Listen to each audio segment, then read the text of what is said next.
Hello, my lovely listeners. I'm Dr. Mary Barson. And I'm Dr. Lucy Burns. Welcome to this episode of Real Health and Weight Loss. Good morning, lovely listeners. It's Dr. Lucy here today, and I am without the gorgeous Dr. Mary, but I have an awesome, and I'm using air quotes for replacement because it is not a replacement, but an awesome guest for us to have a fabulous conversation with. And I think that you're going to love A, her story, and B, all the things that she does. So I am thrilled to welcome to the podcast Helen Marshall from Primal Alternative. Helen, welcome. Hey, Dr. Lucy. Thank you for having me on the show. It's a real honor to be here. You're welcome, gorgeous girl. And it is great to, I'm always up for a chin wag. So it's good to chat with another low carbitarian. And it's interesting because we, like lots of people in the low carb world and in podcast land, we've never actually met in true life. And we met really just in the social network that is the low carb world. We did. I think we have a mutual friend of Tracy McBeath, and I was involved in her low carb, what was it called? Low carb roadshow? Oh, no, that was your low carb roadshow, but she had a couple of events. She did it every year and she got amazing speakers. I know you're a speaker there. She does the low carb. Long weekend. Yeah, Tracy runs the low carb lifestyle hub. Yes, and has the long weekend. Correct. Yeah, she's amazing. Love Tracy. So yeah, I think, and that's how we kind of crossed paths and connected, and now we're chatting all the time. You've been on my podcast. Here I am today. It's amazing. I love it. Yes, absolutely. And I always love to ask anybody who comes onto the show, how did you come across low carb, or tell us your journey into this world? Yeah, absolutely. Well, pretty much like everybody else, I think we all started off the opposite of low carb, which was low fat. And that is the way that I ate for 25 years. I remember an advert when I was at school, one of those posters that was on some of the walls in the classrooms, and it was a frying pan with some solidified lard in it, and someone had written fat in it, with their finger, and it was like, you're going to clog your arteries, you're going to die, it's going to be horrendous, don't eat fat. So I kind of went on a 25-year rampage into low fat, which means high carbohydrate. It means not getting any nutrients from any of the vegetables that you eat because you can't absorb the vitamins without the fat.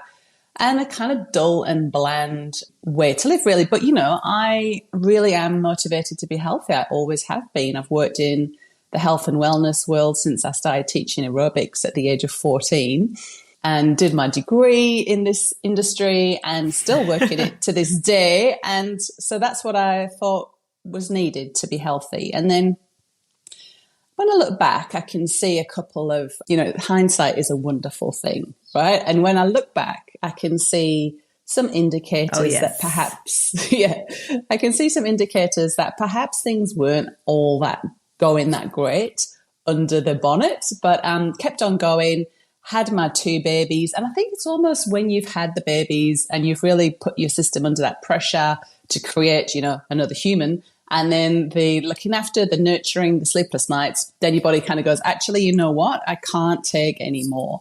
So for me, my kind of health crisis of collapsing into a heap looked like chronic nausea. So I just felt sick all of the time. It was like morning sickness with a hangover. And I went to the doctor, and the doctor said, look, it sounds like you might have a little bit of irritable bowel syndrome. Here's some anti-nausea tablets. You might want to go and see a psychologist. You might be depressed. But I was really depressed because I was feeling so crappy, just had no energy.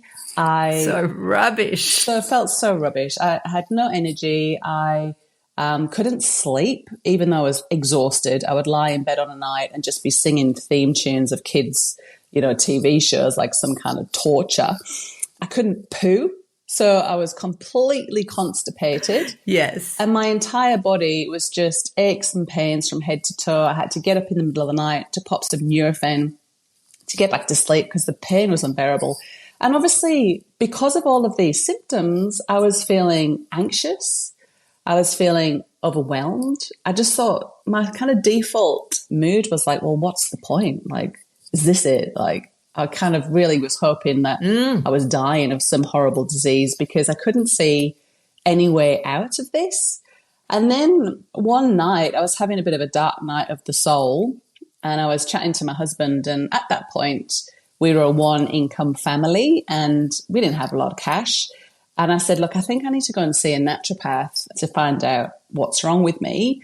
But we can't really afford it. And anyway, she's only going to tell me to go gluten-free. Right, so this kind of like thing just dropped in. And I was like, whoa, okay. So I started to Google gluten-free because I didn't know what was gluten-free and what wasn't. And you're only one click away from grain-free, from paleo, from low-carb lifestyle. So I thought, I'm type A personality. So I was like, hey, look, in for a penny, in for a pound. If I'm going to ditch the gluten, I'm going to ditch the sugar. I'm going to ditch the grains. I'm going to ditch the seed oils. And we'll see how we go. And that's how I got into it. Yeah.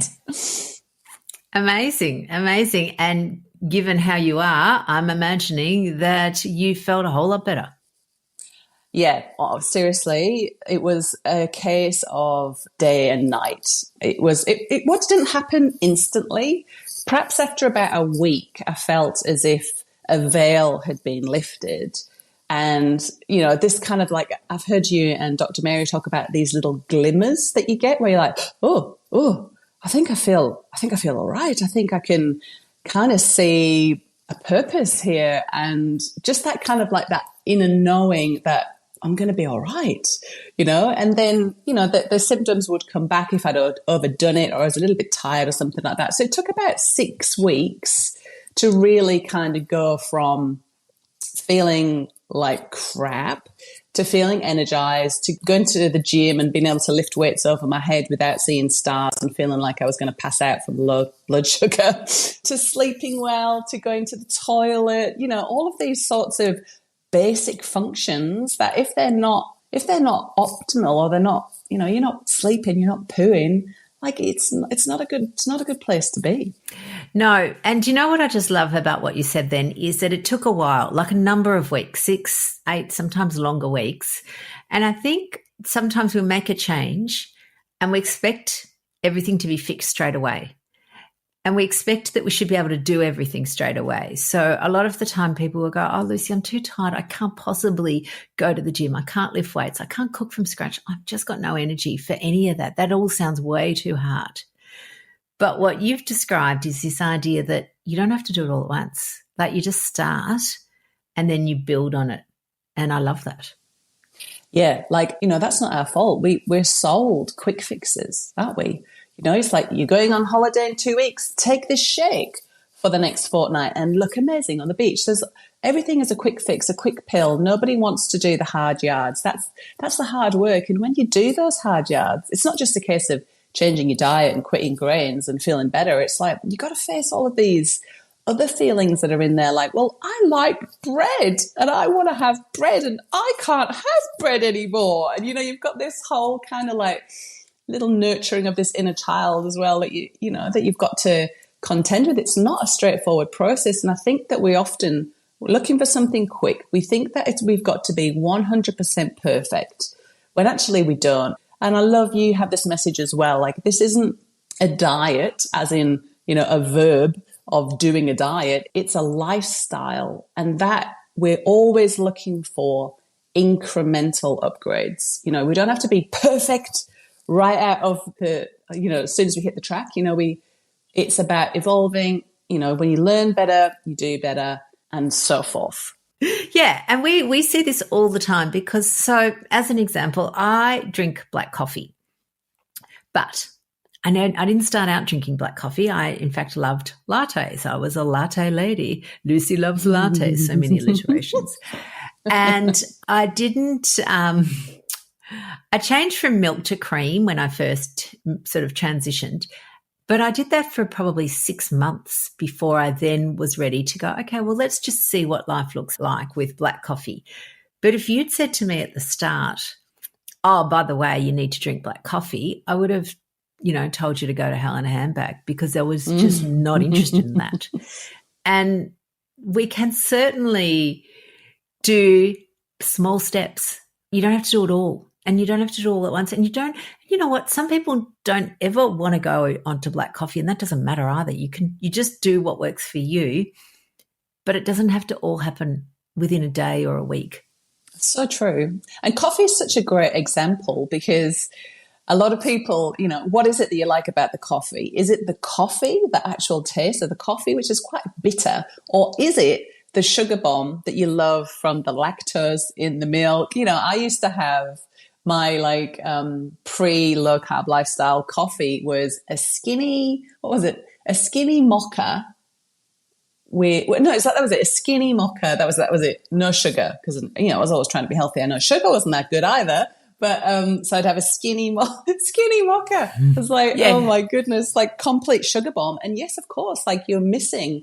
Yeah, and whether you're having your coffee with honey and cream or cream, what is it you're missing? Is it the coffee or is it the decadence of the yummy stuff within it? So it's an interesting one. The sugar hit. Yeah, 100%. Oh, and also I think when people are back, living their high-carb lifestyle is they are completely, their body runs, it fuels on glucose, they're needing glucose, they actually run out of energy. So coffee, particularly coffee with lactose, aka glucose, gives you that energy. So you're constantly fueling throughout the day on coffee, but it's not a great way to be living. It's like, stopping at a petrol station every 10 Ks. That in itself is a pain in the ass. And there's also something funny about coffee, as in like it's not food, so we're like, oh, well, I'm hungry, but a milky coffee will fill me up. But when we look at like what's actually in it in terms of, calories and carbs, and it's got a lot of those in there, but it's quite, it is void of nutrients. So you probably would be, if you're hungry, you might as well be better off just having something to eat than filling up on a coffee, which we think, in our mind is still kind of sticking to the diet. Yeah, absolutely. Absolutely. Back to you and your story. You ditched the grains, started feeling better. When you started to feel better, you could implement some other changes into your life again that, again, at the back of our mind, we always know there's a big list of the things we should be doing. But if we've got no energy to do them, that just feels like another chore, another task, another thing we're failing at. So you were then able to implement some of those, those things, and it was a bit easier than previously, I'm imagining. Yeah, look, I was completely overwhelmed just by the laundry, what I was going to feed the family for dinner that night. Like that was enough. That was as much as I could cope with, and it was a case of getting up, dealing with the family, putting the laundry on, figuring out what to do for dinner. Because, making dinner when you're feeling queasy all the time and you're absolutely exhausted and anxious and all these things, it's horrible.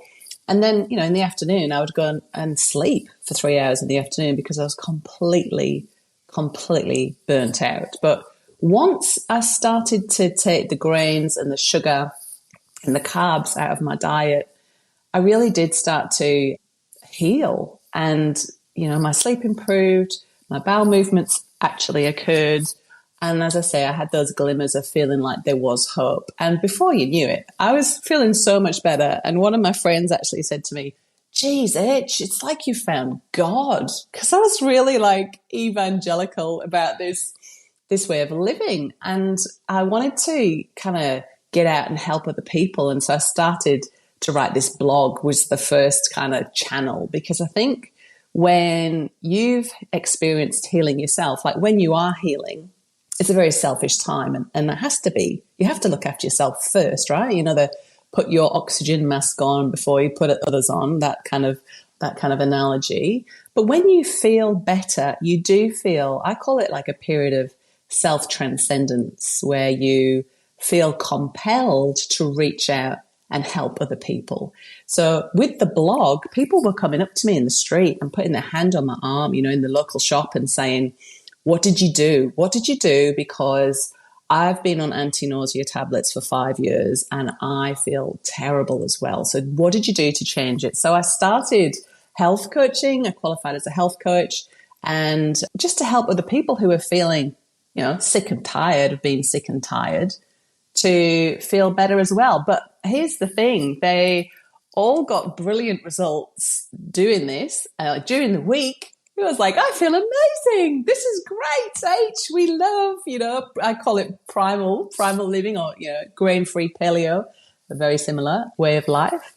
And then come around probably about Friday afternoon, it would be like, well, I can't be bothered cooking from scratch tonight, H. I've been chopping all my veggies and soaking my nuts and eating my fermented veggies and doing my bone broth and all of that.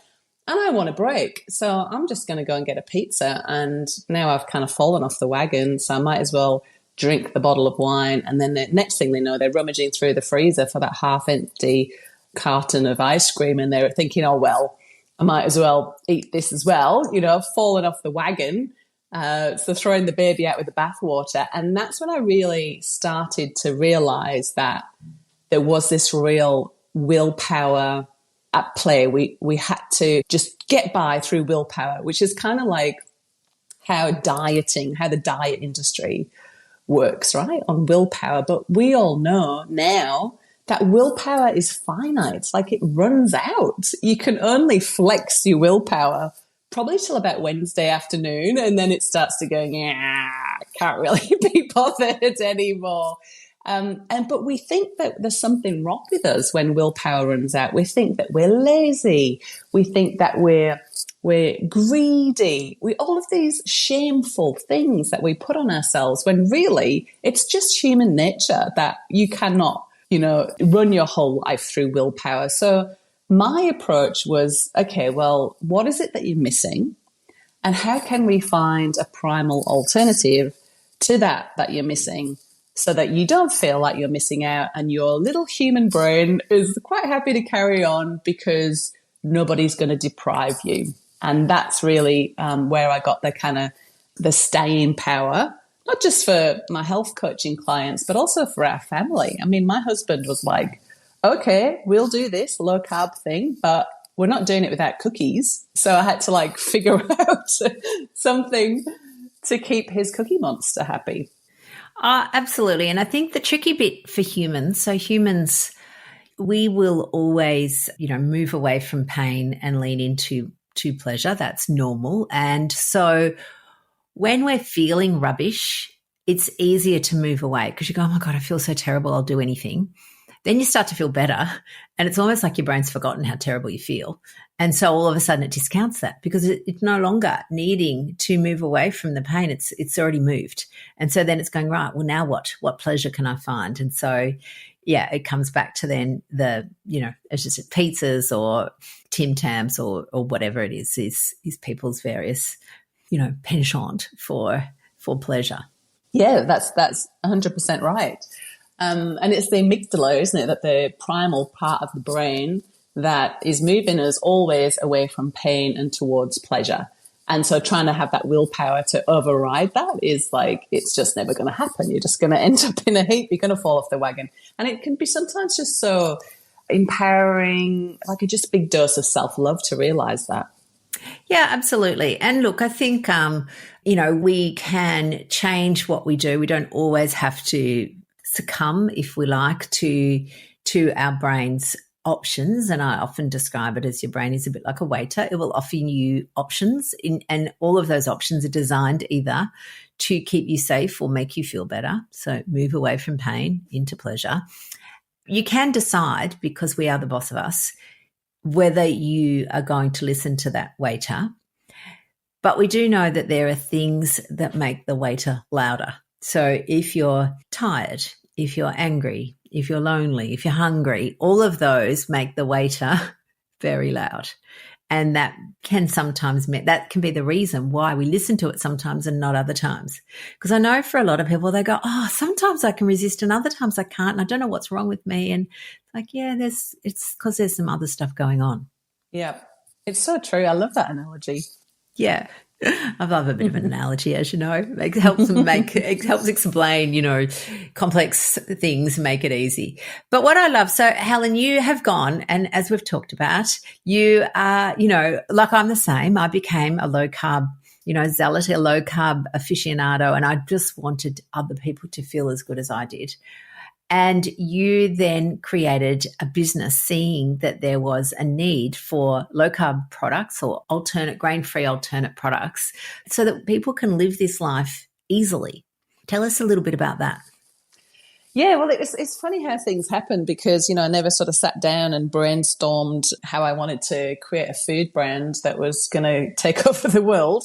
But I think when you're on a healing journey and you clean up your diet and you suddenly, alleviate some of the horrible symptoms, you got a picture of where I was at, just kind of struggling through, surviving in a very unhappy, depressed, anxious way to then going on to, if you said to me back then, don't worry, keep going. In a few years' time, you'll run a business and you'll be helping lots of women around the country have their own business. I would have said, yeah, right, because it just seems so impossible to go from there to here. But it is possible. And that is just a real message of hope for anyone who's at that horrible point where you're like, that, and it's a horrible point, but it's also a beautiful point of inner readiness. We all have to get to that absolutely black pit hole for us to then go, okay, I need to make some changes.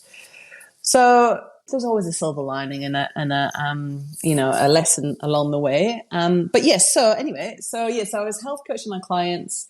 They felt so much better with, being able to just have this bread instead of that bread, have this cookie instead of the Tim Tam, have this pizza instead of going to Domino's, and always have things, on hand so that whenever that temptation strikes, when the waiter starts offering you things, you can say, hey, I'll take that pizza, but I'll go for the low carb version that's made from nuts and seeds and free range eggs, so there's a better alternative to go for. So I started doing that, and it wasn't long before that part of the business really took off, and I didn't have time to coach people anymore because I was doing farmers markets and I was delivering to health food shops, and I was, getting calls from the local cafes to take 60 pizza bases a week to put on their menu. And it was really, really exciting. And I was just on this great journey of clarity of mind, energy, feeling that I had purpose, like I had found something that I could make a difference in the world, and it was lighting me up and fulfilling my desires to contribute. And it was earning me money, like I was paying the mortgage. I mean, I told you before, we were a one-income family. I had ditched my corporate job, my 6-figure salary, to be a mum and move to the country and really have that nurturing family life, which I don't regret for 1 minute. But I never thought that I would be able to have a kind of career myself from 100 acres of wilderness in the bush with sketchy internet signal, as you know, Lucy, to then create something online that could make such a difference. And it was really just one day when I was just sat there kind of minding my own business, this kind of inspiration tapped me on the shoulder and said, hey, why don't you share this baking business that you've created with other women who are into health and they want to help other people, but they might not want to go back to uni and become a nutritionist or a doctor or a naturopath. And they just wanted to maybe have a little side hustle. Like they're already spending so much time in the kitchen, they could make a little bit extra and sell it to local families. So I thought, oh my goodness, really? Like, where would I even start to create something like that? But I just trusted that if there was going to be this inspiration to have this idea, and I feel really humble about it. I feel like, well, if I didn't do it, this little idea would have tapped someone else on the shoulder and this would have still happened. It's not just, I decided, okay, for a challenge, I'll give it a crack. And I just trusted that the next steps would unfold, even though I had zero clue about how to set up a license and how to create a business model and how to get my message out there. Because, I'm just a random woman without any qualifications. Who's going to listen to me in this very, very noisy world? So all of those kind of doubts and fears and inner naysayer that I had to work through to do it. And that was 7 years ago. It's actually 7 years ago to the month that I sold my first Primalista license, is what I call it. So primal alternative. So the producers are called Primalistas, which is kind of fun. And the business model is the Primalista license. And 7 years ago to the day. And now, like nearly 300 Primalistas later, mostly Australia, but also through organic reach, from appearing on podcasts like this in New Zealand, United States, and the United Kingdom. And it's just so, like, when you feel like you're doing your life's work, like you're living on purpose, and it's challenging and it's rewarding, and it's all the things, and it's just incredible. And none of it would have been able to take place without that horrible health crisis, without venturing into this new world of food, finding the truth about food, and changing my life. It's been incredible. I love it. It's like a phoenix rising out of the ashes. Absolutely. Yes. So what I love then is that you've gone and you've done like all the hard work. You've gone, rightio, so to set up a business from scratch, I don't know anything about it. I've got to get, food licenses and food handling certificates and brand names and marketing, and work out how to go and talk to a cafe and all of that sort of stuff. And so you've done all of that, and then basically like made a recipe so how other people can do it. Exactly. Yeah, exactly. I made a recipe for success. Yes, absolutely. I love it. Yeah. It's a business recipe, which works perfectly because, obviously you're a recipe creator, having created these products in the first place. So refined those, then gone, right, well, now I can actually make a business out of this and I'm making some money. So now I'll write the recipe on how to do this. And here's a bunch of recipes and all the instructions. So follow the method. Yeah. Exactly. Bake your way to success. I love a food pun. Indeed, it makes sense. So if people are looking for primal alternative products or to even become a Primalista, like what do you just Google primal alternative? Like how does, if I was sort of thinking, right, I wouldn't mind some primal alternative pizza bases, how would I find them? Yeah, definitely. You can just Google Primal Alternative, absolutely, and go to the product page. So it's just primalalternative.com/products. And then you can see what we've got. I think we've got like 38 different products from, we've got plant-based products, we've got low-carb products. Actually, interestingly enough, the low-carb products came after I started the brand. So, everything is low-carb compared to, conventional wheat bread. Like it's so much more low carb than that. But it was about a few years in, like when paleo was really, the thing. And then people started picking up my products at markets and going, too many carbs. And I was like, damn these low carb people, and complaining about my 11 grams, bastards. my 11 grams of carbs in my slice of bread. So, I just went back to the drawing board and I was like, okay, well, what would happen in the kitchen if we took out the tapioca starch and we popped in some seeds instead of that, because they are nutrient dense, they're very low carb, and voila, the next product was made, the low carb seed loaf. So very streamlined recipes, just a few tweaks can make a completely different product with a completely different appeal, completely different macronutrient panel. So we've got everything on there. And then, I've gone through various protocols. I don't want any of your listeners to think that, 6 weeks and I was healed.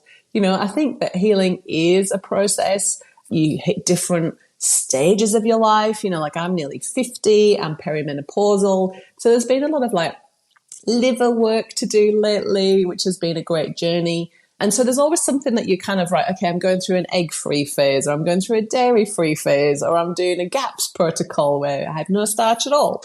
So there's something in there for every kind of reset, every phase that you're in, every craving that you have, and even stuff that is so, you might be buying the low-carb seed loaf, but your kids might not really like that. But we do have alternatives that are still super nourishing that the kids are going to like not even know. My big advice is don't even tell people it's grain free. Just Just put something delicious in front of them and they're going to love it and enjoy it. So yeah, check out the products. And if you want to become a Primalista, the best place to head to is primalalternative.com/license.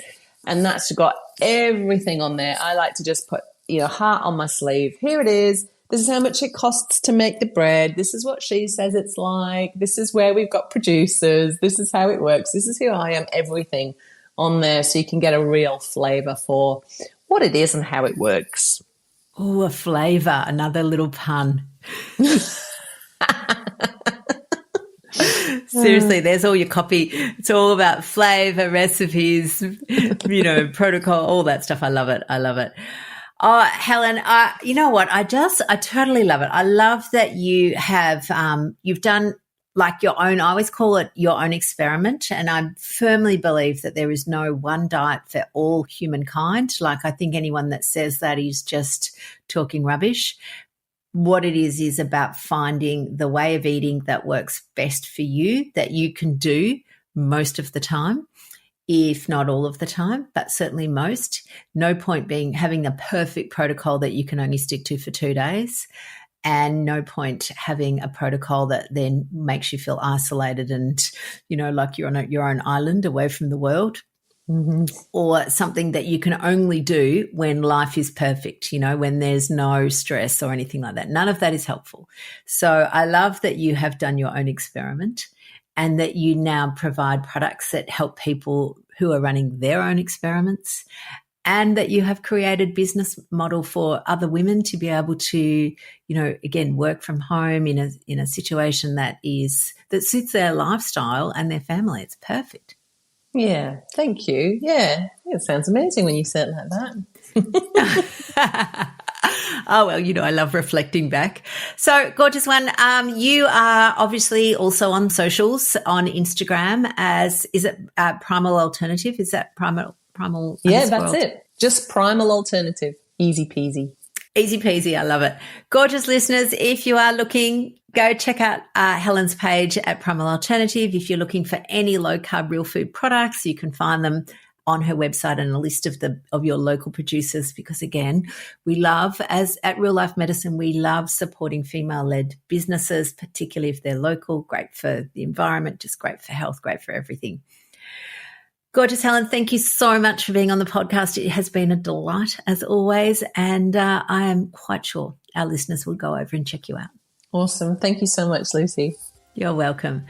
Gorgeous listeners, have a beautiful, beautiful week. Stay happy, stay healthy, get outside if you can. It's good for you, good for your soul, and we will catch you next time. Bye for now.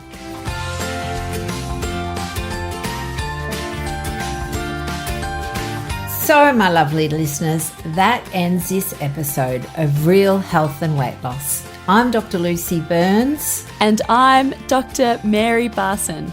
We're from Real Life Medicine.